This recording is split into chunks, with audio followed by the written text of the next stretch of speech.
My boyfriend of 6 years has always been amazing, but ever since we got engaged, a switch flipped, and he's turned into a complete nightmare. Now, I'm not sure I can go through with marrying him. My partner and I have been together for nearly 6 years. He has honestly been the most amazing, wonderful, and supportive person in my life. He doesn't just make me happier, he makes me healthier. He's been absolutely fantastic in every way imaginable. About 2 years ago, we had the big marriage talk.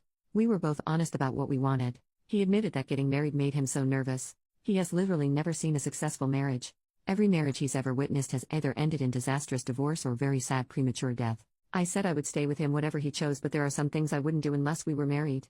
Just as he's seen too many marriages fail, I've seen too many loved ones be abandoned by men once the kids come along or when he finds a better option. In other words, as long as we weren't married, no kids, and our finances remained strictly untangled from each other. He proposed to me a few months after that, and since then, he's turned into an absolute nightmare. First, he refuses to do anything wedding related but accuses me of taking over and being a bridezilla when I make decisions without him. He does things behind my back, like inviting our friend who has 4 kids to bring the children when we agreed the only exception to the no kids rule would be my niece, who will be 3 months old, and for obvious reasons, she can't be separated from my sister for the weekend. I can swallow that frustration, but he's also become hypercritical. Any mess around the house, even if he made it, if I haven't cleaned it up by the time he gets home, he refuses to talk to me. I work from home, so I usually do a lot of the chores like the dishwasher in my lunch break, but sometimes I don't have time. This is a busy time of year, and while my job is usually constrained to the 9 to 5, in the last few weeks I've had to work until 8 or 9. When he stormed in last night angry that he had to clean the kitchen and I pointed out I've been working for 12 hours straight, he looked me in the eyes and said so. He's threatened to throw me out the house and call off the engagement 4 times already. He's stopped initiating lovemaking. I've come to dread the sound of the door unlocking because he can't go 5 minutes without finding a problem to have with me. It's so bad that my mother, who was ready to adopt him a year ago, is refusing to be the witness that signs our marriage certificate. I've asked to call off the wedding, go back to being just girlfriend and boyfriend, but he says he really does want to get married, and he's just doing all of this to make sure he's making the right choice. Increasingly though, all he's done is convince me I'm making the wrong one. Edit to add, if it wasn't clear, I'd already decided not to marry him when I made this post. I'm packing up and going to my mum's for now. I'm safe and don't need anyone to call the cops. Thanks to the person who offered though. Also, I feel I should clarify that when we discussed, I told him I would be perfectly happy not getting married if he didn't want to. I knew he feels generally disillusioned with marriage. I just simply wasn't willing to commit to something like kids or a mortgage if he couldn't honestly say he was planning on staying with me for the rest of our lives. Nothing would have happened if he hadn't asked me. Relevant comments. Did he agree to marry only for financial reasons? I don't think so. I have thought a lot about that. At the time he proposed, we knew his grandma was going to pass away soon. We were renting the house next door to her, and while we knew he'd inherit the house we were living in, the 2 houses had slowly merged gardens in the 10 years he and his grandma had been living next to each other. The 2 houses have been in the family since the 30s, so he was quite keen on buying next door to both avoid losing it. The family member who inherited it couldn't afford to keep it, but also because having a stranger live there would have been a huge privacy issue for both houses. We'd hoped to rent it to a friend or another family member.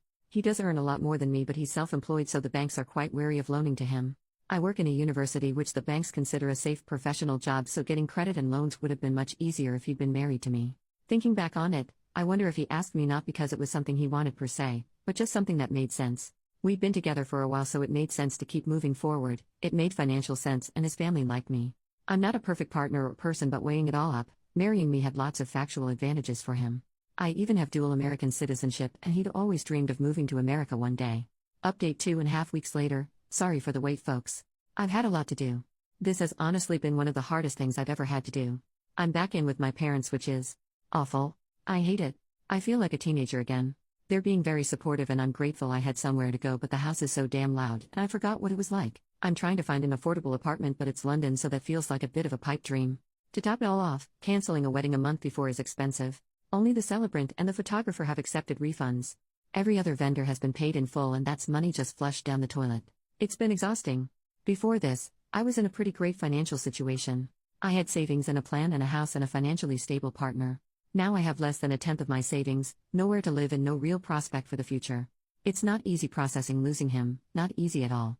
I'm still in the part where everything makes me cry and you feel like someone has taken scissors to your soul, but I've experienced both grief and breakups. I know this feeling will eventually fade, even if it might never completely disappear. When it's mixed in with the relief of being able to exist without criticism every 5 minutes, I'm hopeful it will pass sooner rather than later.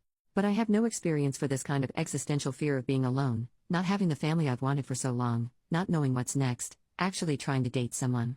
When I was little, I never knew what I wanted from my career other than that I had one, but I always knew I wanted to be a mom. That dream feels like it's getting further and further away every day. I have no experience for this burning embarrassment of telling everyone in your life that the wedding they were invited to isn't happening. It was so painful telling his niece and nephew I wasn't going to be seeing them again. They cried and clung to me and begged me not to go, and they ripped my heart out. It's easy on Reddit to tell someone to end things, but when you've built a life together, disentangling it is so bloody difficult. A divorce would be easier because then we'd have a legal framework for all of this. Instead, I have to decide if I want to take him to court for the custody of my cat when I don't have a proper place to house her, but she's my cat. You might have noticed I've avoided really talking about my ex. We're communicating through our parents. He tried to reach out several times, but if I talk to him, I know I will do what I always do. I will buckle and take him back because I love him very, very much. I've been in therapy, again courtesy of my parents, and my therapist has to keep reminding me to love myself more than I love him. I miss him anyway. He's promised to change, promised couples counseling, promised he knows he was wrong.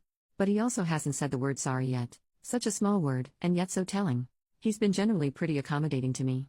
Expenses have been split 50-50, which is fair but certainly a worse deal for me. He left the house so I could gather my things in peace. I can tell from the state of it this has hit him hard. The cats have been the only sticking point, and I understand why. The house is old and creaks. Being there alone isn't fun. Neither of us liked it when we were alone, and a large part of the reason we got cats was for the company at night when the other was away. I'm sorry if this wasn't the update you wanted to hear. My mind is all over the place.